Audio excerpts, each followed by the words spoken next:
Abdelrazak Doulali, vous êtes professeur des universités des sciences du langage et de traducologie des universités Alger de Abou Zalia.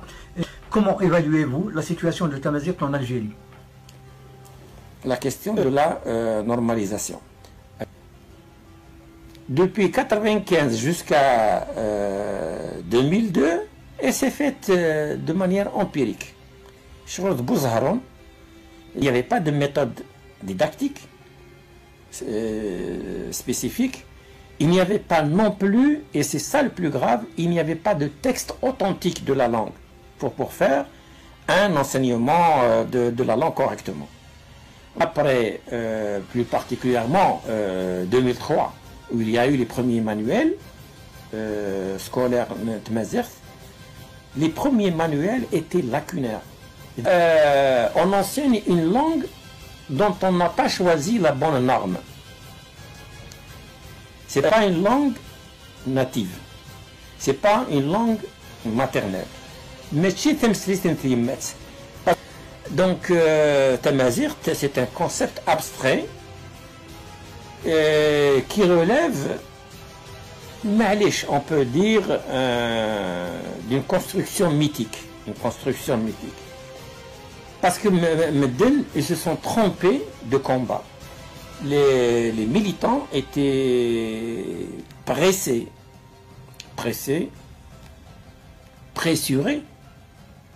nous le dirons. L'idée fondatrice était une idée mythique, c'est l'unification. Et ça a posé des problèmes. D'abord, j'allais dire, les planificateurs linguistes, la normalisation, ce n'étaient pas des grands linguistes. Ce n'étaient pas non plus des gens qui étaient savants dans le domaine. Le côté militant prenait le pas sur le côté scientifique. Donc l'enseignement était mal fait. Et on a eu en Kabylie, il y a eu même des articles de presse, etc. sur ça. En Kabylie, il y avait des gens qui avaient refusé d'accepter l'enseignement de Tamazight. J'avoue, je ne suis pas prophète, mais j'avoue que je l'ai dit dans les années 80.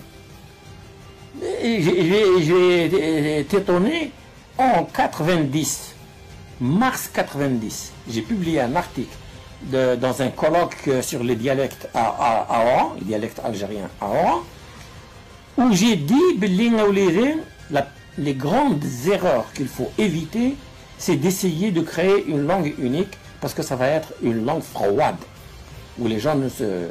Donc, quand tu fais un enseignement en Haute-Kabylie, que les gens demandent des dérogations, il faut aller voir au niveau des académies locales combien de gens ont demandé des dérogations pour leurs enfants pour ne pas subir cet enseignement. Parce que c'est le cas de le dire, c'est subir l'enseignement. Donc, les méthodes étaient erronées et la norme était fausse. Cette façon critique de présenter les choses, ça n'est pas pour juste décrédibiliser les gens qui ont fait ce travail. Les gens qui ont fait ce travail ont fait un grand boulot, ils ont fait beaucoup de sacrifices. Malheureusement, ils étaient tellement gentils, ils avaient tellement de bonnes intentions qu'ils se sont complètement fourvoyés. Alors, pendant la même période, si on n'arrive pas à faire accepter cet enseignement chez les berbérophones, les amazigophones, comment le faire accepter chez les arabophones? Et là où on voit la demande de généralisation, dans ces conditions-là, et la demande du caractère obligatoire était erronée. Parce que c'est pas ça qui est le plus important.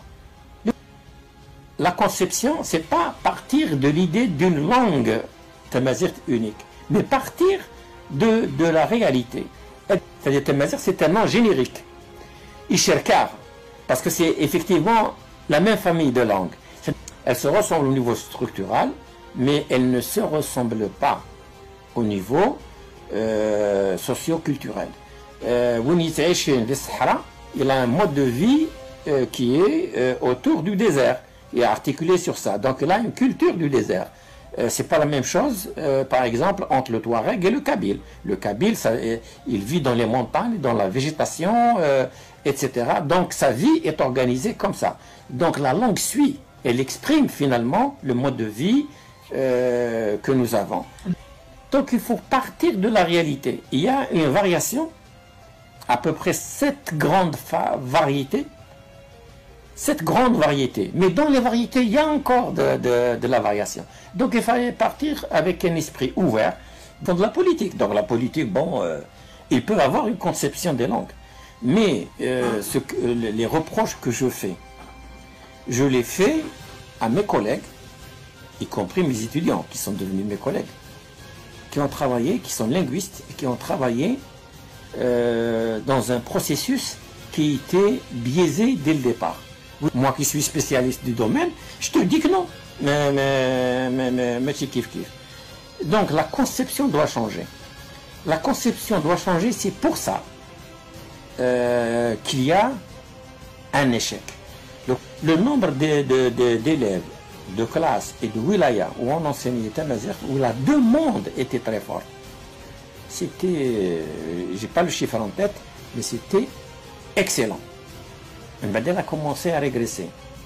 Parce que voilà la réalité. Donc c'est dans la Constitution de 2016, il y a eu un changement. L'article 4 de la Constitution de 2016, il te dit Tamazight est également langue nationale et officielle dans ses différentes variétés en usage sur le territoire national. C'est-à-dire les choses officielles.